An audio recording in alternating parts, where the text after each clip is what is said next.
The incessant, sterile hum of the fluorescent lights in the sprawling terminal of Denver International Airport seemed to vibrate in my very teeth that Thursday evening. It was a mechanical drone that perfectly mirrored the static emptiness I had felt growing inside me for months, maybe years. This was more than fatigue, it was the profound depletion of a spirit slowly extinguished by the weight of a perfectly curated, yet utterly hollow, life. My husband, Julian, stood beside our polished SUV at the departure's curb, a monument to cultivated success. His charcoal Tom Ford suit fit him like a second skin, the sharp lines speaking of boardrooms and dominance. The leather briefcase in his hand, a birthday gift from me 2 years prior, looked both expensive and impenetrable, much like the man himself. To any passing stranger, we were Julian and Alara Vance, the very definition of aspirational partnership. He, the formidable rising star at his private equity firm, orchestrating multi-million-dollar deals with cold precision. Me, the former architect who had gracefully, so it seemed, traded drafting tables for charity galas and motherhood, the flawless complement to his ambition. We were performing the final scene of our daily play, the devoted wife and daughter seeing off the patriarch on a critical portfolio review in Seattle. The tableau was so convincing, I almost believed it myself. Clutching my leg with a grip that felt desperate was our 8-year-old daughter, Maya. She had always been my quiet observer, a child with solemn, hazel eyes that seemed to absorb the world rather than merely see it. But tonight, her silence was of a different, more chilling quality. It was the mute terror of a small creature that senses a predator in the long grass, an instinctual freeze that precedes the strike. Her small hand in mine was not just cold, it was clammy, her fingers interlaced with mine in a hold that felt less like affection and more like a lifeline. "This merger hinges on this trip, Julian said, his voice a smooth, confident baritone designed to soothe and command in equal measure. He drew me into an embrace that was all calculated geometry, the correct amount of pressure, the prescribed duration, his cheek a brief, cool brush against mine. 4 days. Tops. You and Maya hold down the fort, yeah? The fort. Our breathtaking, glass-walled showcase in Cherry Hills Village, a monument to his success. My entire existence, I realized with a sudden, sour clarity, had been meticulously reduced to the role of decorative garrison commander. Of course, I replied, the practiced smile automatic, a muscle memory of marital compliance. We'll be perfectly fine. I felt Maya's fingers twitch and tighten around mine, a subtle Morse code of distress.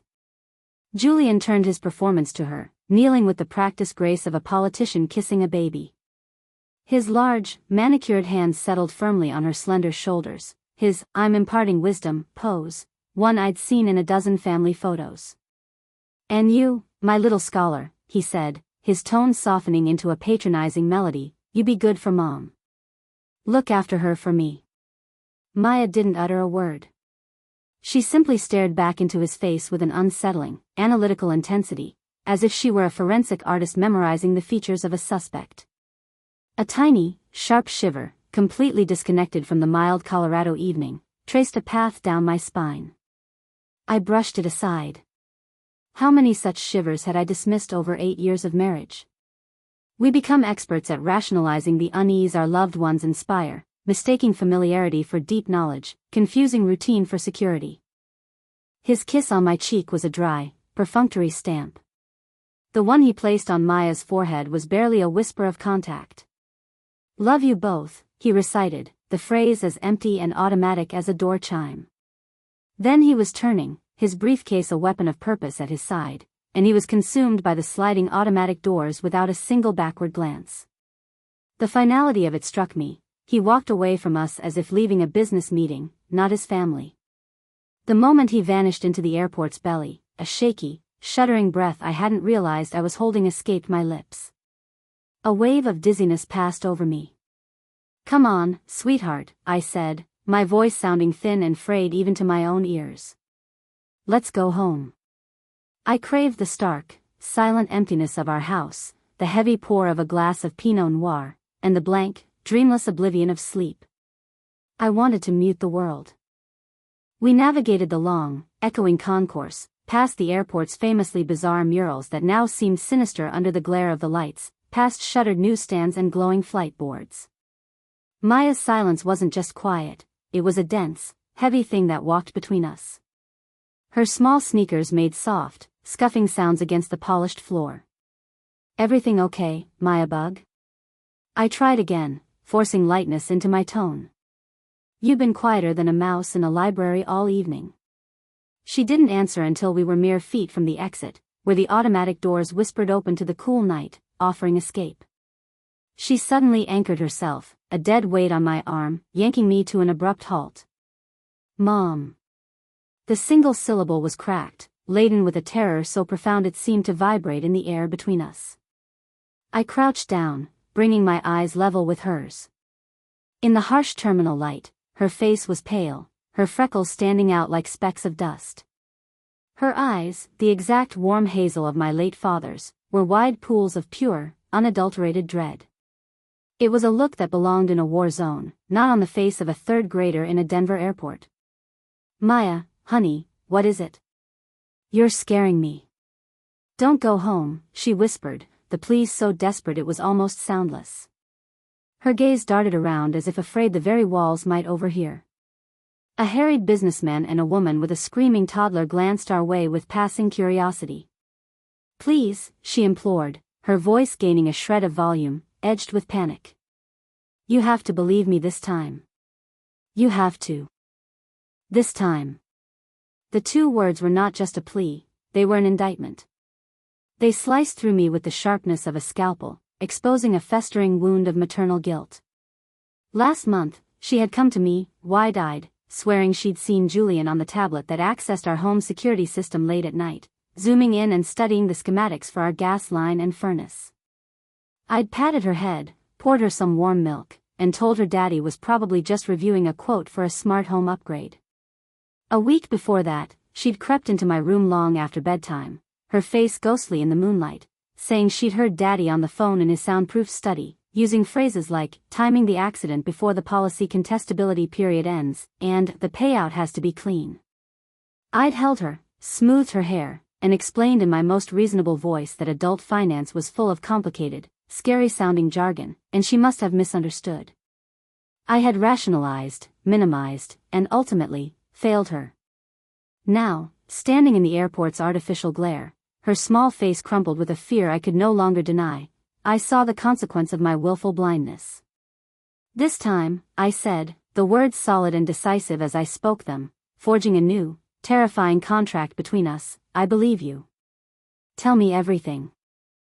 She pulled me closer, her little hands gripping the collar of my blouse. Her whisper was hot and frantic against the shell of my ear, each word a burning ember. "This morning. Before the sun was up. I couldn't sleep. I went downstairs to get my library book from the den. Daddy's office door, it was open, just a crack. He was on the phone, but he was different. His voice was low and flat, like a robot's." She took a shuddering breath. "He said, tonight, after midnight. Make sure it's the furnace. It has to look like a catastrophic CO leak. They'll be in deep sleep. I'll be airborne over Idaho." He said. A sob hitched her voice, but she pushed on, determined. "He said, it ends tonight. I'm finally done being trapped in this gilded cage. Mom," he called our home a cage. "And then he said, just make it quick." His voice, it wasn't Daddy's voice. It was so cold. It didn't have a soul. The world didn't just tilt, it capsized. My mind, that traitorous organ, began a frantic, involuntary collage of every red flag I had lovingly pressed into the album of our marriage. Julian, 6 months ago, with unusual persistence, urging me to update my will, citing adult responsibility. Julian, just 3 weeks prior, insisting with strange fervor that we all undergo a comprehensive family health screening that included baseline carbon monoxide level checks, just for our peace of mind. Julian, over the past year, casually, repeatedly suggesting I talk to my doctor about a prescription sleeping aid for my nighttime restlessness, even leaving brochures for Ambien on my pillow. The obscenely large, joint life insurance policy he'd pushed for 2 years ago, a policy I'd found excessive but had finally agreed to for estate planning and Maya's future. It has to look like a catastrophic CO leak. The recycled air of the terminal grew thick, cloying, impossible to draw into my lungs. I looked at my daughter, her whole body trembling with the effort of conveying this unspeakable truth, and the last vestige of my comfortable denial shattered into a million crystalline shards. "Okay," I said, my voice emerging with a steadiness that belied the earthquake inside me. "We are not going home." A wave of visceral relief washed over her features, momentarily erasing the terror, but it was instantly replaced by a new, pragmatic fear. "Where can we go?" "To the car first," I said, my brain shifting into a terrifying, hyper-efficient gear I never knew it possessed. Home was a target. My parents were retired in Maine, a continent away. Our friends were his friends, couples from the club, his colleagues' wives, people woven into the fabric of his world, not mine. "We'll watch. From a distance. We need to see."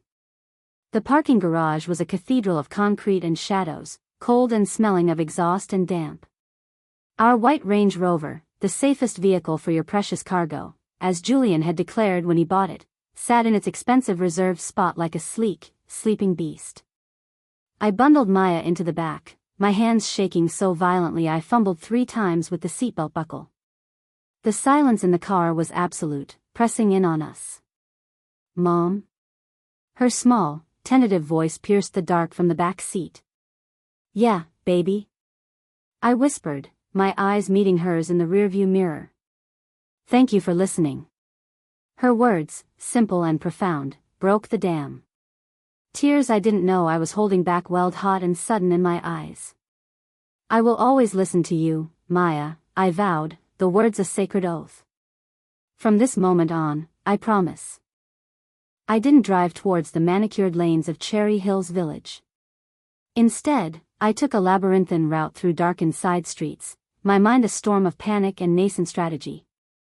My purse held my wallet, phone, keys. The car had half a tank of gas. Everything else, our passports, my laptop with all my design portfolios, Maya's beloved childhood stuffed owl, family photos, every tangible piece of our history, was inside that glass house. The house that was now, in my mind, a beautifully appointed death trap. After 20 minutes of aimless driving, I remembered a place. A wooded bluff in a nearby public park that offered a panoramic, if distant, view of our neighborhood. It was a spot where people came to watch fireworks or city lights. Tonight, it would be our reconnaissance post. I parked in a shadowy pull-off, killed the engine and the lights. The world shrank to the cocoon of the car's interior. Below us, in the gentle bowl of the valley, our home glimmered like a misplaced jewel. From this distance, it looked like a dollhouse, orderly, serene, beautiful. A perfect lie. We waited. The digital clock on the dashboard glowed a sickly green, 10:17 p.m. Then 11:02. Doubt, that insidious serpent, began to coil in my gut. Was I having a psychiatric break? Was I, based on the fearful whisper of an imaginative child, about to derail our entire lives? What if Julian's phone call was about a business rival, a corporate accident he was planning? What kind of mother uproots her child in the middle of the night and spies on her own home like a character in a cheap thriller? The weight of potential foolishness was crushing. "Mom," Maya whispered, her finger tapping the cool glass of the window. "Look." A vehicle was moving with deliberate slowness down our street. Not a sedan, not an SUV. A black, windowless panel van, its surface matte and non-reflective. It passed our house once, its pace casual, then turned the corner. A minute later, it reappeared, completing a slow circuit. On its third pass, it stopped, idling directly in front of our driveway. My heart, which had been thudding dully, suddenly began to slam against my ribs with a frantic, avian rhythm. 2 figures emerged from the front seats. They were dressed in identical dark, nondescript coveralls, like utility workers, but they moved with a fluid, silent efficiency that was utterly alien to our sleepy, security-patrolled cul-de-sac. There was no discussion, no pointing. They knew their parts. One man went straight to the high, locked side gate, the gate that led to the secluded backyard utility area housing the high-efficiency furnace, the gas meter, the water main. He didn't climb. He didn't cut the lock. From his pocket, he withdrew a small set of keys. He selected one, inserted it, and turned. The gate swung open silently. A sound, something between a gasp and a whimper, escaped my lips. Only 3 people had a key to that gate, me, Julian, and the head of the landscaping service, whose copy was kept in a coded lockbox bolted to the outside wall. Julian's lockbox. Simultaneously, the second man approached our imposing front door. Again, no fumbling, no forced entry. Another key glinted in the soft glow of the porch sconce. He was inside our home within seconds, the door closing softly behind him like a tomb ceiling. The first man vanished into the dark backyard. No lights came on inside the house. It remained a dark, silent silhouette against the night sky. Then, the first sensory confirmation beyond sight reached us, carried on a faint, shifting breeze from the valley. It was the faint, rotten egg odor of mercaptan, the unmistakable, pungent additive injected into otherwise odorless natural gas so humans can detect leaks. "Mom," Maya whispered, her voice muffled by her hand over her nose, "what's that smell?" Before I could form an answer, I saw the first flicker of light from the backyard. Not the steady yellow of an electric bulb, but the wild, hungry, orange-yellow dance of open flame. A small, controlled fire had been lit near the external furnace unit. A moment later, a brighter, fiercer flash, a brief, blue-orange hump, illuminated the kitchen window from inside. The distinct visual signature of a gas ignition. No, this wasn't a burglary. This was intentional, meticulous staging. They were creating the apparent source of a catastrophic carbon monoxide leak and a subsequent explosion. A horrible, accidental tragedy that would be blamed on faulty equipment. A tragedy that would leave no witnesses, only ash and ambiguous debris. I was paralyzed, a spectator to the murder of my own life. I watched as the man in the backyard efficiently doused his small fire with what looked like a chemical extinguisher, leaving behind, I was sure, just enough forensic evidence to suggest an initial, contained external flare-up that breached the gas line. He then melted back into the shadows. The front door opened, and the second man exited, closing it with the same soft care as before. The van's engine purred to life, and it slid away from the curb, lights off, disappearing into the arterial roads of the neighborhood like a phantom. For a long, suspended minute, nothing happened. The house stood dark, silent, and beautiful, filling with an invisible, odorless, lethal tide. Then, a vibration against my thigh made me jump. My personal phone, still clutched in my sweaty hand, lit up. A text notification. From Julian, sent from 30,000 feet over the American West. Asterisk just landed in Seattle. Miss you both already. Hope my girls are sleeping soundly. Love you, asterisk. The casual, loving words, the affectionate emoji, the theatrical concern, it was a performance of such exquisite, calculated cruelty that it unleashed a physical reaction. A wave of nausea, hot and acrid, rose so violently I doubled over, dry heaving against the leather of the steering wheel. He was crafting his alibi in real time, texting sweet nothings while hired men poisoned the very air in our bedrooms. He was probably sipping a bourbon in a first-class lounge, practicing the look of devastated shock he would wear for the cameras tomorrow. Maya, I said, my voice scraped raw from the bile and the betrayal. You were right. You saved us. You saved our lives.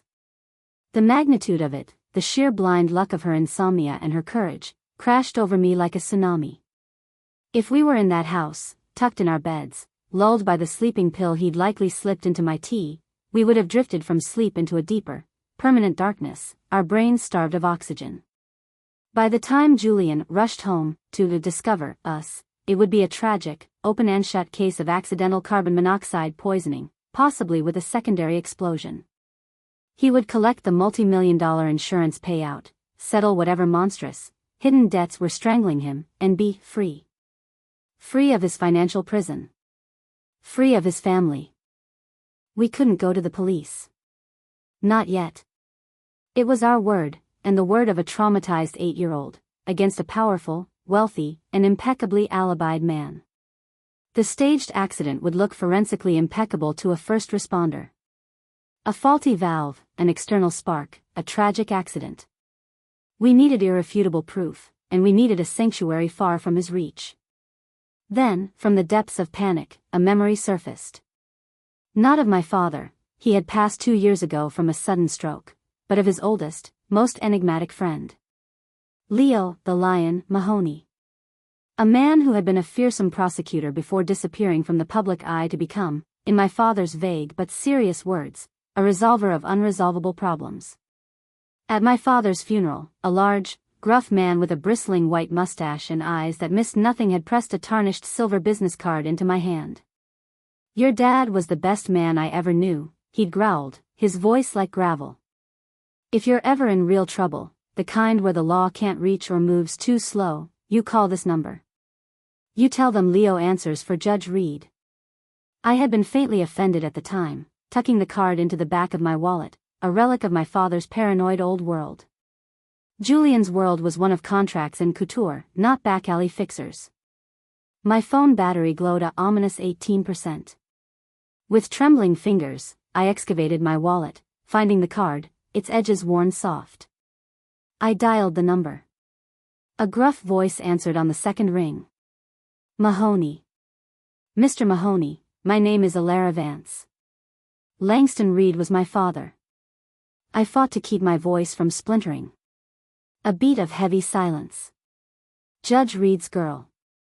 His voice changed, softened by a fraction, layered with what sounded like genuine regret. "What's wrong, kid? Spit it out." "My husband, he just tried to have me and my daughter killed. Men with keys just rigged our house to explode or gas us. We're in a car, watching it. We have nowhere to go. No one to trust." The sentences tumbled out, stark, insane, and utterly true. "Are you mobile? Are you clean?" His tone shifted instantly to one of razor-sharp operational clarity. "Yes. I think so." "Good. Listen. Your car is compromised. He'll have a tracker on it. Drive to the Union Station Light Rail Park and ride. Level 4, southwest corner. Leave your car. Take only what you can carry. Be at the east entrance in 10 minutes. A black Lincoln Town car will pick you up. The driver's name is Silas. He works for me. He'll bring you to me. But my car, all our things. Our liabilities. Abandon them. He can track the car. He may have tagged your purse or the kid's backpack. Move." Now, the line went dead with a decisive click. I looked at Maya's terrified, pale face reflected in the rearview mirror. "We have to leave the car, baby. We're going to meet a friend of Grandpa's. He's going to help us." "Will we be safe with him?" she asked, the question of a child who has learned that safety is an illusion. "I think Grandpa trusted him with his life," I said, hoping it was true. "So we have to, too." The drive to the massive, multi-level park and ride was a blur of adrenaline and fear. The structure was nearly deserted at this hour. On level 4, in the shadowy southwest corner, I pulled the Range Rover to a stop for what I knew might be the last time. I grabbed our winter jackets from the back, my purse, and Maya's overstuffed school backpack. Leaving the SUV, our last tangible connection to our old life, felt like stepping off the edge of the known world into a void. Silas was exactly where Leo said he'd be, a mountain of a man in a dark suit and driver's cap, standing beside a pristine, old-fashioned Lincoln Town car. He said nothing, merely gave a curt nod, opened the rear door, and ushered us into the plush, silent interior. The door thunked shut with a sound of absolute finality. He slid into the driver's seat, and we glided away. He didn't speak a single word during the 40-minute drive that wound up into the rugged, pine-studded foothills west of Denver, away from the city's glow. Leo Mahoney's home was a paradox, a sprawling, rustic lodge of logs and stone that spoke of wilderness retreat, but surrounded by a perimeter fence and a forest of discreet security cameras that glinted in the moonlight. He met us at the heavy wooden door, his frame still imposing despite his age. The bristling white mustache was there, and the eyes, pale blue and missing nothing, scanned me and Maya in one swift, assessing glance. "Inside." "Quick," he commanded, his voice the same gravelly rumble. He led us past a wall of monitors showing every angle of the property, into a warm, book-lined study that smelled of old leather, pine, and strong coffee. "Silas, sweep their things for trackers, GPS, the works," he ordered. The giant man took our jackets and backpack with surprising gentleness and disappeared. Leo pointed to 2 worn leather armchairs. "Sit. Start from the beginning. Don't edit. Don't pretty it up. Tell me everything." And so I did.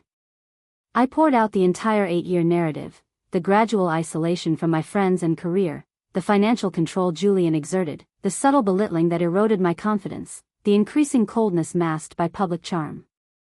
I told him about Maya's previous warnings, my dismissals, the scene at the airport, her whispered testimony, the decision to watch, the van, the men with keys, the fire, the gas smell, the text.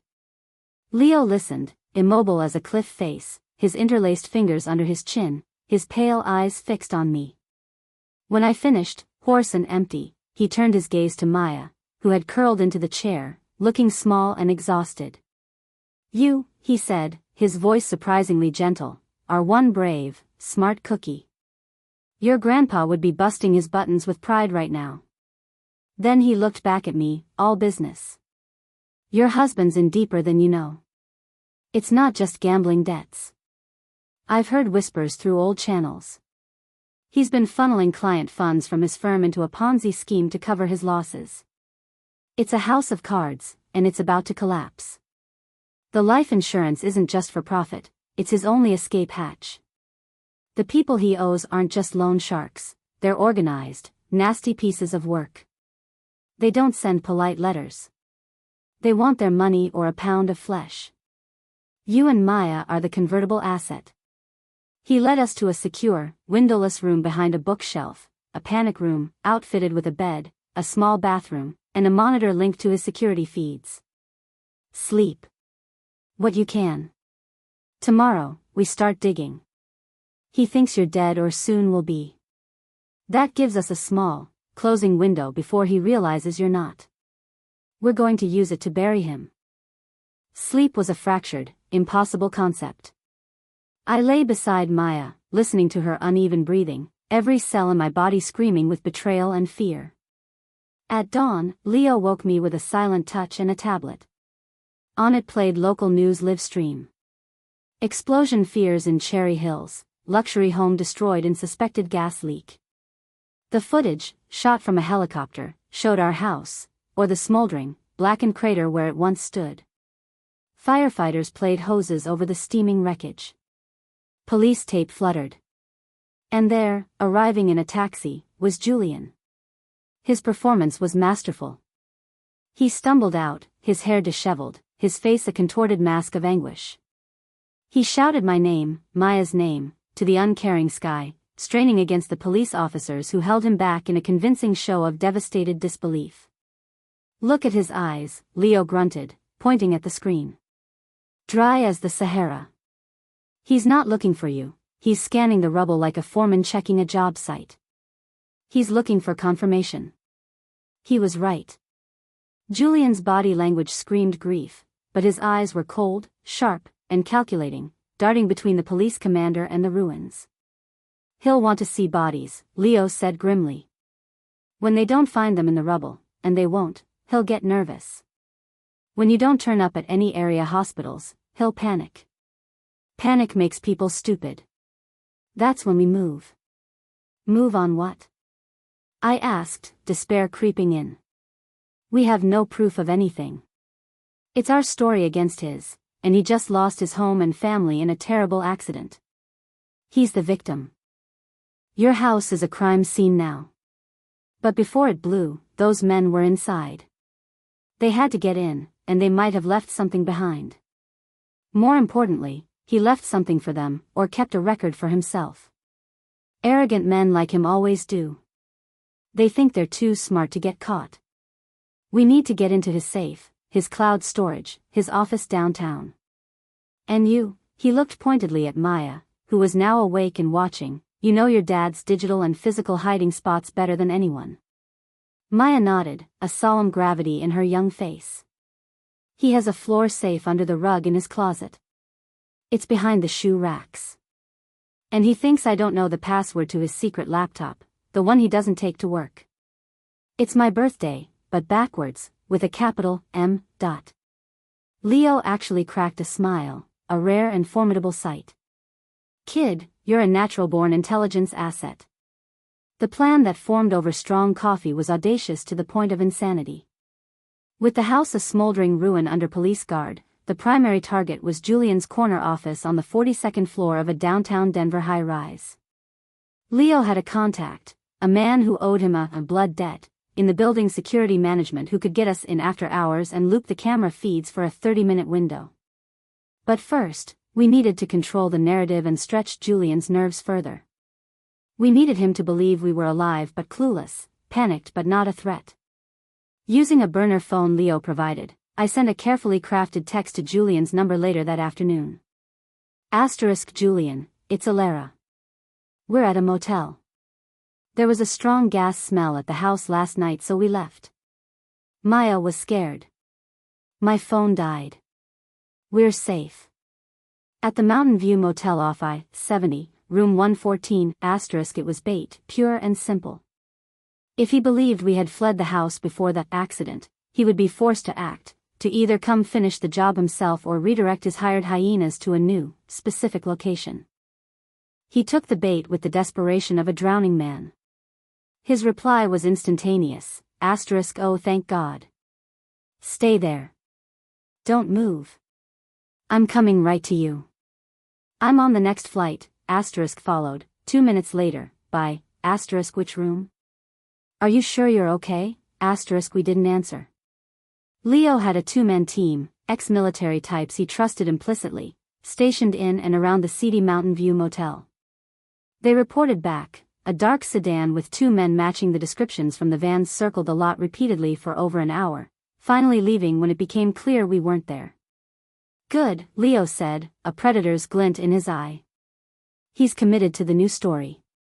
He thinks you're alive but ignorant. Now, while his attack dogs are sniffing around a dead-end motel, we hit his office. That night, disguised in janitorial uniforms provided by Leo's network, Maya and I, accompanied by Chloe, Leo's tech wizard, a young woman with neon blue hair and fingers that flew over keyboards, entered the gleaming, deserted tower. The air was cold and still. With Maya's whispered directions and my knowledge of Julian's meticulous, controlling habits, we bypassed his outer office with its receptionist desk and went straight to a private, lateral filing cabinet behind his desk. It was secured by a biometric lock. Chloe didn't flinch. She produced a small handheld device and a clear film from a Ziploc bag. Latent print lifted from his whiskey glass in the executive lounge, she muttered. The device hummed, and with a soft beep, the cabinet lock disengaged. Inside was a treasure trove of damnation. Physical ledgers with 2 sets of books, detailing the systematic embezzlement from his firm's Vanguard Growth Fund. Loan agreements with terms that made my blood run cold, initialed by a DV. Dominic Visser, whom Leo identified as the Butcher of Colfax, a loan shark with a reputation for cement overshows. Printed emails, shockingly careless, discussing the Denver job with phrases like thermal event and 0 survivors. And a single, handwritten note on heavy bond paper, final payment upon verification. No bodies, no payment. D.V. It was signed with a crude, hand-drawn lion's head. But the most chilling find was a small, unmarked USB drive. Chloe plugged it into a shielded laptop. On it were digital copies of our wills, the life insurance policies with certain clauses highlighted, and a fabricated digital trail. Years of my supposed internet search history, meticulously edited and backdated, showing frequent, obsessive queries about carbon monoxide poisoning symptoms, faulty furnace dangers, painless ways to die, and life insurance payout timelines. He was constructing a posthumous case for my instability, my depression, my supposed suicidal ideation. He was planning to smear me in death, to suggest I had caused that accident, in a murder-suicide pact, ensuring the payout would be uncontested. We were gathering the last of the physical documents when Chloe's head snapped up, her eyes on a secondary monitor showing the building security feed she was supposedly looping. Shit. He's here. He just overrode the system from his mobile admin login. He's in the private elevator, coming up now. 30 seconds. Panic, cold and sharp, lanced through me. There was no back exit. The only other door led to a private conference room. The panic room, Maya whispered, her voice eerily calm. She pointed to a section of floor-to-ceiling bookshelves.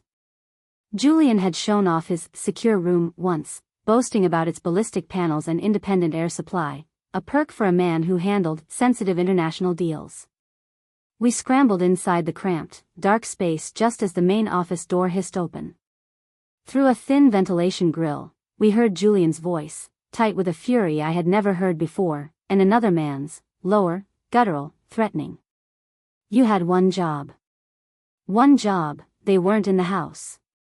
Now she's texting me from a goddamn motel? What kind of amateurs did you hire? The sensor readout showed lethal concentrations in the master bedroom suite. They should have been there, the other voice, undoubtedly Visser or his lieutenant, protested. Yet they're not. And now they have my files. My assistant said the security logs show an anomalous access tonight. Did you clean the drive? Did you get the backup? A tense, horrible silence. We were focused on the primary objective. The explosion was supposed to destroy. You incompetent fool. Julian's snarl was animalistic. She's been in here. I can smell her goddamn perfume. His footsteps came closer, right past the bookcase that concealed us. Maya pressed her face into my side, and I held my breath. Find them. I don't care how. Find them and finish it. Or what I owe you will be the least of your problems. I will bury you. They left, the door slamming with a crash that echoed in the silence. We waited in the pitch black, hearts hammering, for what felt like an eternity before Leo's voice crackled softly in the tiny flesh-colored earpiece he'd given me. Clear. Move now. They've tripped the silent alarm I layered in. Local PD is 4 minutes out. Exit via the service stairwell, floor 35, Chloe will guide you. The following 48 hours were a blur of movement between safe houses, a nondescript apartment in Aurora, a secluded cabin in the mountains, while Leo, Chloe, and a retired Denver homicide detective named Valdez, who owed Leo her life and career, worked furiously. We packaged the evidence. The financial fraud was a slam dunk for the SEC and the FBI. The communications with the hitmen were compelling for conspiracy. The forged search history was terrifying proof of premeditation. But for a direct murder-for-hire conviction, we needed something more. We needed him to commit to the plan verbally. We laid a trap with the one lure he couldn't resist: control over the narrative. Using a spoofed number and a voice modulator, Detective Valdez, posing as a corrupt but ambitious police detective, called Julian. Mr. Vance, this is Detective Briggs with Denver PD. We found your wife's abandoned vehicle at Union Station. Looks like she might have taken a train, maybe headed to family back east. But we also recovered something from the wreckage of your home. A small, fireproof lockbox, pretty scorched but intact. The forensics lab is opening it tomorrow morning. Given the sensitive nature of the investigation, I thought you, as the next of kin, should know before the media gets wind. Perhaps we could discuss securing your family's privacy. Julian, paranoid and panicking, took the bait. He arranged to meet Detective Briggs at midnight at a deserted warehouse dock in Commerce City, a place perfect for a private conversation, or a quiet payoff. He thought he was going to bribe a cop to disappear the mythical box, which he believed contained the very evidence we had taken from his office. Instead, he walked into a warehouse wired for audio and video, with Detective Valdez's actual former SWAT team colleagues hidden in the rafters and behind crates. Valdez played him like a virtuoso, dangling details only the real Julian would know, hinting at the damning contents of the box, the loan agreements, the emails. Julian, his arrogance overcoming his caution, didn't confess to murder outright. But in a desperate attempt to frame himself as a victim and negotiate for the box, he meticulously admitted to the financial crimes, to the pressure from ruthless criminals, and to hiring private security consultants to scare Alara into surrendering control of the insurance assets so I could pay these monsters off. He painted me as hysterical, unstable, a woman who would rather see us all dead than lose her lifestyle. She was going to get us both killed, he insisted, his voice rising in self-righteous fury. It was a confession to conspiracy and solicitation, all recorded, all corroborated by the paper trail. The takedown was swift and violent. Julian screamed profanities and threats as he was wrestled to the cold concrete and cuffed, his eyes wild, finally finding the hidden camera in a smoke detector. He stared directly into it, his mask gone, replaced by pure, venomous hatred. "You bitch. You ruined everything. I'll get out. I'll find you," he snarled before being shoved into an unmarked car. The aftermath was a protracted war of attrition. The legal battles dragged on for years. Julian hired a fleet of high-priced attorneys who attacked my character, my mental health, and even attempted to discredit Maya's testimony. They painted me as a gold-digging, paranoid schemer who had framed her poor, grieving husband. But the evidence mountain was too high, the financial records, the burner phone data Chloe extracted placing him in contact with Visser at the critical times, the recorded warehouse confession, and the testimony of one of the hired arsonists, facing a life sentence, flipped and provided gruesome details in exchange for a deal. Julian was ultimately convicted on 17 counts, including wire fraud, embezzlement, conspiracy to commit murder, and attempted murder. The judge, citing the cold, calculated, and profoundly evil nature of the plot against his own family, sentenced him to 40 years in a federal supermax prison, with no possibility of parole. The financial and emotional reconstruction became my life's work. Leo Mahoney, the gruff savior, became a permanent part of our world, Uncle Leo, who taught Maya how to change a tire and spot a liar, and who quietly ensured we were never truly vulnerable again. With the insurance payout from the destroyed house, a bitterly ironic source of funds, and the court-ordered restitution from Julian's seized assets, I bought a modest, sun-drenched bungalow in a friendly, unpretentious neighborhood in Boulder. I went back to school, but not for architecture. I studied forensic accounting and criminal psychology, then law. I found my calling not in designing structures, but in deconstructing lies, in following the hidden money trails of abusers and frauds. I began working with Leo and Detective Valdez, now a private investigator, on cases where the system failed the vulnerable. Maya's healing was a slow, profound journey. Therapy helped her process the betrayal, but the innate watchfulness never left her. It transmuted into a powerful, empathetic intuition. She is 16 now, a fierce, articulate honor student and debate champion. Her childhood fear has forged a steel core of purpose. "I want to be a prosecutor," she tells me, her hazel eyes, so like my father's, gleaming with conviction. "I want to stand in front of judges and juries and give voice to the people who are almost erased. Like we almost were." Some nights, I still jerk awake at the familiar hisswump of our gas fireplace igniting. Maya sometimes wakes from dreams of suffocating, of walls closing in. But we have built a life of radical, deliberate honesty. A life where we trust each other with a ferocity born from surviving the ultimate betrayal. We speak our fears, we name our ghosts. Today, on the crisp autumn anniversary of that night at the airport, I sit on our porch swing, wrapped in a thick blanket, watching the sun set behind the flatirons, painting the sky in triumphant streaks of orange and violet. The door opens and Maya joins me, handing me a steaming mug of chamomile tea before sitting close, her head finding its familiar place on my shoulder.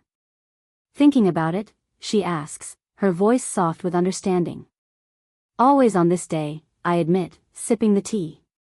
"But the memories, they've changed. The fear is a fossil. Now I just feel this immense, aching gratitude for you." She nods against my shoulder. He tried to delete us, Mom. To erase our story and write his own over it. She pulls back to look at me, a fierce, beautiful young woman emerging from the shadow of that terrified little girl. But he failed. All he did was give us the ink to write a better one ourselves. And she is right. From the ashes of that calculated, glass-walled prison, we did not just rebuild a life. We forged a fortress, not of stone and steel, but of resilience, truth, and an unbreakable bond woven from survival. The world Julian tried to leave us in was one of silent, sleeping death. The world we fought for, the world we wake up to every day, is vibrantly, messily, brilliantly alive, full of challenging work, genuine laughter, chosen family, and a future we are designing on our own terms, wide awake, breathing deep, and finally, utterly free.